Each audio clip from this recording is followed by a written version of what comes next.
So last night I was watching Q&A.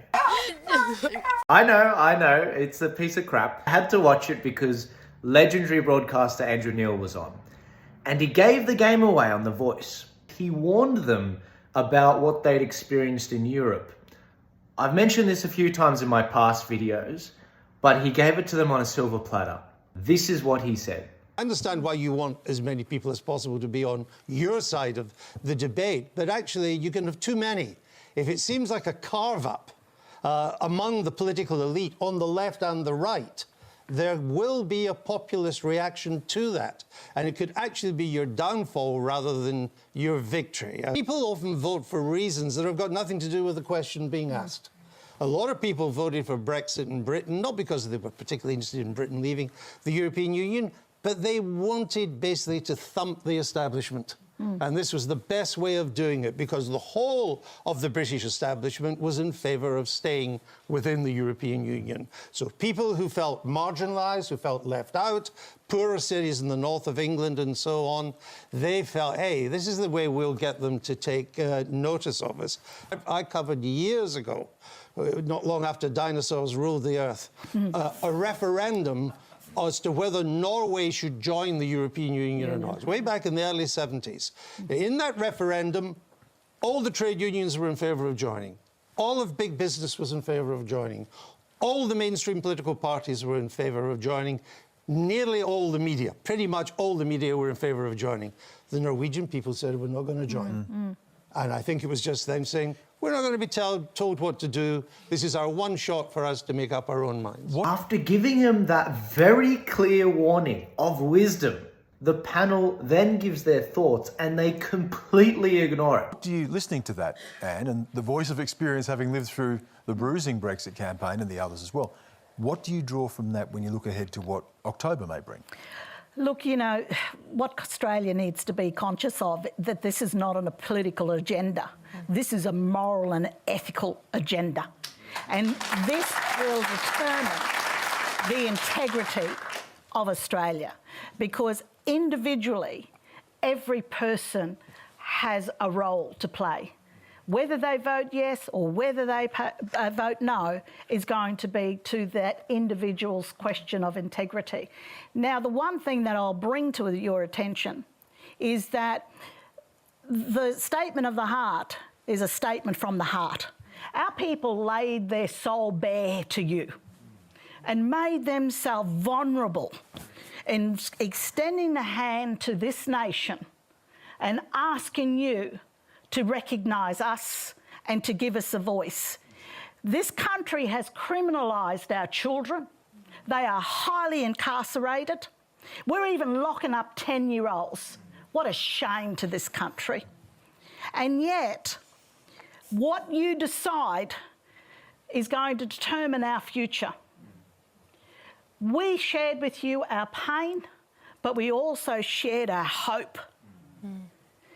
And if we don't have that hope recognised, you are then damning us to hell and you are going to kill a nation of people. Dimitri?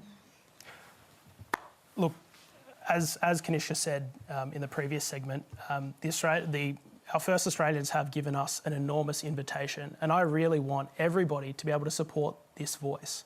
That's something that I sincerely believe, and I think lots of people are approaching this with a good nature. I think it's so important that we do have a respectful debate on this topic. Where's the media failing, Andrew? You've been critical of the New York Times, particularly with its reporting of Brexit, but also there's been criticism of the Murdoch press and the role of Fox News in the rise of Trump, and you worked for Murdoch for a very long time. Where are we failing in the media? Are we contributing to this polarisation and misinformation? Oh, yes, no question about it. The media today is the main echo chamber. And we all go to the echo chambers where we hear the messages that we like most in our ears. And the days when the media tries to provide a broad spectrum of opinion and have a debate about it so that everyone, I mean, where is the strong voice tonight in favour of voting against the voice? I haven't seen it. You know, whereas a good debate would have had at least one voice saying that. It's quite clear there's a lot of voices here in favour of the voice too, but let's have a debate. And I think the media does, I mean, you see it above all in America. Like all these things, they start in America. And I watch, and I spend a lot of time in the States. So I watch Fox News, Mr. Murdoch's channel, in the morning. There are 6 people there telling me how useless Joe Biden is.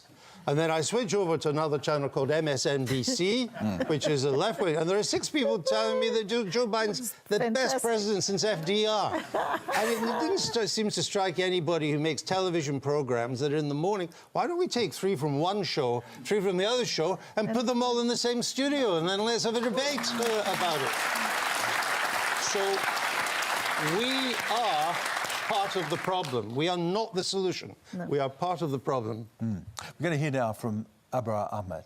The entire panel was basically supportive of The Voice. And he basically said that there's no one there representing the no opinion. What's going on with the Aboriginal people is an absolute dereliction of responsibility.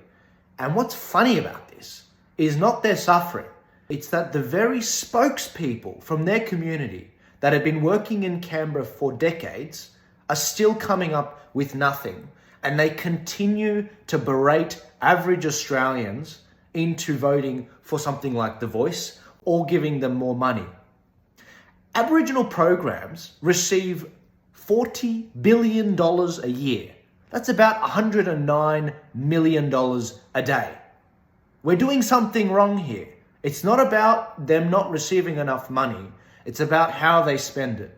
There are people in Canberra, as Winston Peters said in New Zealand, that will get very rich off this Voice, as they have already been doing. There'll be an elite who do very well out of it, sucking on the state of the taxpayers' money, whilst the mass majority will have their concerns and needs utterly neglected. They're on dozens of these Aboriginal boards, and they do not have Aboriginal people's interests in mind, because the day they solve Aboriginal people's problems, that's the day the $40 billion gets cut off.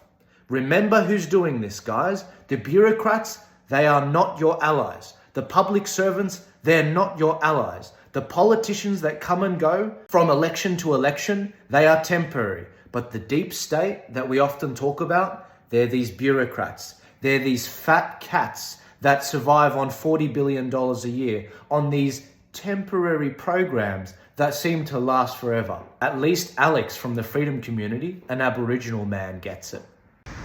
This so-called voice to Parliament to include Indigenous peoples on the Constitution of Australia is pretty much like the COVID vaccines and the illegal mandates that have been enforced on people the past 3 years.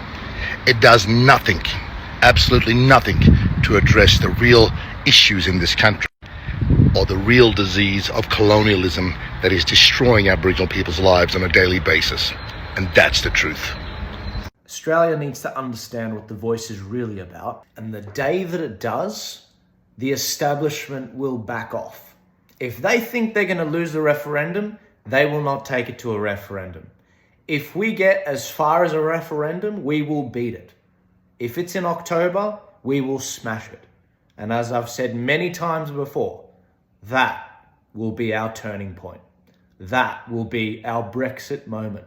That will be when the silent Australian stands up and says no.